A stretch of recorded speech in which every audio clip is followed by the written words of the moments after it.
2012 April മാസത്തിലെ supreme കോടതി ഉത്തരവ് പ്രകാരം വാഹനങ്ങളിലെ ഉള്ളിലെ കാഴ്ച മറയും വിധം ഗ്ലാസുകൾ മറയ്ക്കുന്നത് കർശനമായി വിലക്കിയിരുന്നു. ഇതിൽ ഇളവ് അനുവദിക്കുന്നത് സുരക്ഷാ പ്രശ്നങ്ങളുള്ളവർക്ക് മാത്രമാണ്. എന്നാൽ സംസ്ഥാനത്തെ സർക്കാർ ഓഫീസുകളിലെ കാഴ്ച ഇതാണ്.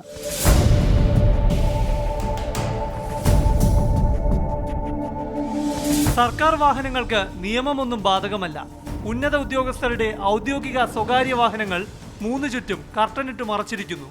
IAS-കാരും IPS-കാരും ബോർഡ് കോർപ്പറേഷൻ മേധാവികളുമെല്ലാം കർട്ടൻ മറച്ച് നിയമലംഘനം നടത്തുന്നവരിൽ മുന്നിലാണ്. കറുത്ത കോട്ടിംഗ് ഗ്ലാസ് ഉള്ള ഔദ്യോഗിക വാഹനങ്ങളും നിരവധി. മോട്ടോർ വാഹന നിയമം അടിസ്ഥാനമാക്കിയുള്ള സുപ്രീം കോടതിയുടെ ഉത്തരവിലും ഗ്ലാസ് മറയ്ക്കാൻ ഇളവ് നൽകുന്നത് Z+ കാറ്റഗറി സുരക്ഷ ഉള്ളവർക്ക് മാത്രമാണ്. അതാരൊക്കെയെന്ന് തീരുമാനിക്കുന്നത് DGP തലത്തിലുള്ള സംവിധാനമാണ്.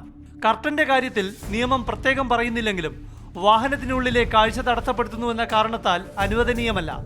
വാഹനം നിർമ്മിച്ചതിന് ശേഷം ഗ്ലാസിൽ ഫിലിം ഒട്ടിച്ചു വരുത്തുന്ന മാറ്റത്തിന് പിഴയായി 500 രൂപ നിലവിൽ ചുമത്തുന്നുണ്ട്. ഇതര സംസ്ഥാനങ്ങളിലെല്ലാം കർട്ടനും പിഴ ചുമത്തുന്നു.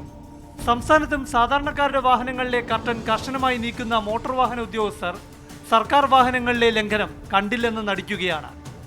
പ്രശാന്ത് കൃഷ്ണ, മാതൃഭൂമി ന്യൂസ്, തിരുവനന്തപുരം.